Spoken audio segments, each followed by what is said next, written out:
Olá, pessoal. Esse é o canal Intensiflix, canal idealizado para promover conhecimento e atualização em medicina intensiva. Hoje o nosso vídeo será sobre choque. Meu nome é Clarice Costa, eu sou médica intensivista, com quase 2 décadas de experiência em medicina intensiva, titulada pela AMIB e com outras titulações, como vocês podem ver no vídeo. É importante frisar que o objetivo do Intensiflix é promover conhecimento e atualização em medicina intensiva para médicos intensivistas, para os demais profissionais da área de saúde, assim como para estudantes de medicina e demais áreas de saúde. O conhecimento aqui apresentado tem como base as melhores fontes disponíveis na literatura científica atual e não é objetivo desse canal ditar normas, nem tampouco condutas para a prática profissional. Antes de chegar no diagnóstico de choque, é importante a gente revisar alguns conceitos fundamentais sobre o transporte de oxigênio até os tecidos. Então, quando a gente inspira um ar rico em oxigênio, esse ar vai para o alvéolo, aqui é a membrana alvéolo-capilar pulmonar, e através de difusão por diferença de pressão, o oxigênio é transportado para dentro do sangue capilar. E aí ele satura a hemácia e também vai dissolvido no plasma. O contrário acontece com CO2. Como o ar que a gente inspira é pobre em CO2 e o sangue venoso é rico em CO2, por diferença de pressão, ocorre a difusão do CO2 para dentro do alvéolo. Isso é um mecanismo assim, altamente eficiente e rápido. Em um quarto de segundo, 100% das hemácias estão saturadas de oxigênio.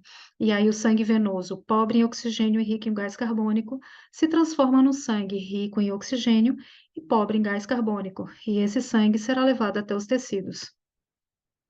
Então, baseado nesse conceito, é importante a gente entender a fórmula do conteúdo arterial de oxigênio. Então, o oxigênio vai ligado à hemoglobina, em sua maior parte. Então, hemoglobina vezes saturação arterial de oxigênio vezes a constante 1,34. Mais o O2, que é dissolvido no plasma, que é uma quantidade muito pequena, que você usa PO2 arterial vezes essa constante. Tá bem?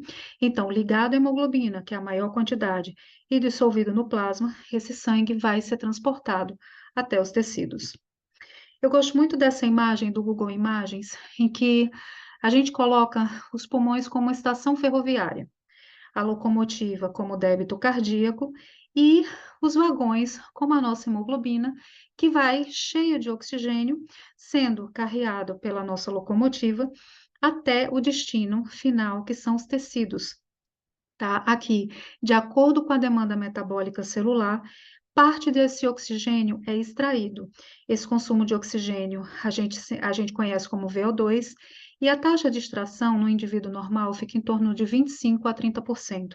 Por isso que quando a gente mede a saturação venosa central, a gente considera como valor normal entre 70 e 75%. A taxa de extração, que é a relação entre VO2 e DO2 vezes 100, porque ela é dada em percentual, não é necessário você ter um catéter de artéria pulmonar para poder medir. Então, colocando na fórmula VO2, DO2 e simplificando a fórmula, a gente chega a uma fórmula super simples, que se você tiver uma gasometria arterial e uma gasometria venosa central ou mista, você consegue calcular a taxa de extração, que nada mais é do que saturação arterial menos saturação venosa, dividido por saturação arterial vezes 100. Da mesma forma, no sangue venoso, o oxigênio vai ser transportado ligado à hemoglobina, em sua maior parte, só que aqui, ao invés de saturação arterial, a gente substitui por saturação venosa, e aqui o O2 também vai dissolvido no plasma, e aí, ao invés de usar a PaO2, a gente vai usar a PvO2, tá? Que é coletado na gasometria venosa. E aí a gente tem um conteúdo venoso de oxigênio. Entendendo o que é conteúdo arterial de oxigênio e conteúdo venoso, então a gente vai agora entender de forma muito fácil o que é DO2 e VO2. Então, DO2 nada mais é do que débito cardíaco vezes o conteúdo arterial de oxigênio, que é hemoglobina, vezes saturação, vezes 1,34, mais o O2 dissolvido no plasma. E a VO2 leva em conta a diferença entre o conteúdo arterial de oxigênio e o conteúdo venoso de oxigênio, vezes o débito cardíaco. É importante ressaltar que o nosso corpo, ele guarda uma quantidade de oxigênio muito maior do que a nossa demanda metabólica, tá bem? Então, além do mecanismo de troca gasosa ser altamente eficiente na membrana alvéolo-capilar, as reservas de oxigênio, elas são altamente eficientes para prover a nossa necessidade de oxigênio, não só em repouso, mas no exercício físico leve, moderado, até um exercício extenuante. Geralmente, a relação DO2-VO2 fica em torno de 5:1, ou seja, a gente tem uma quantidade de oxigênio 5 vezes maior do que a nossa necessidade metabólica. Mas, de acordo com a situação que o paciente está vivendo naquele momento, seja uma doença grave, ou mesmo uma pessoa rígida que está, sei lá, fazendo uma maratona ou qualquer coisa desse tipo, ele pode ter redução dessa relação, mas o metabolismo ainda continuar aeróbio, tá? Quando chega uma relação de 3:1, já é preocupante, mas o metabolismo ainda continua anaeróbio. Mas uma relação de 2:1, daí o metabolismo já se torna anaeróbio, e é isso que a gente quer evitar. Então, entendendo esses conceitos de DO2 e VO2, agora a gente consegue chegar no diagnóstico no conceito de choque, tá bem? Então, choque nada mais é do que a manifestação clínica do desequilíbrio entre a oferta, que é a DO2, e o consumo de oxigênio, que é a VO2, para os tecidos. A principal característica é a redução da utilização de O2 pela célula, com consequente redução do metabolismo celular. Então, dependendo do tipo de choque, você tem um desequilíbrio ou por redução da DO2 ou pela impossibilidade de utilização, de extração e utilização do oxigênio pela célula, tá? Então, a partir desse desequilíbrio, se ele não for adequadamente manejado, vai evoluir para falência energética e perda das funções metabólicas celulares, até chegar à falência de múltiplos órgãos e sistemas. Um detalhe importante é que a hipotensão é a manifestação clínica mais comum, mas não é essencial para o diagnóstico. Então, a gente precisa ficar bem atento, porque o paciente pode chegar já num quadro de choque e ainda ter níveis tensionais dentro da normalidade, tá bem?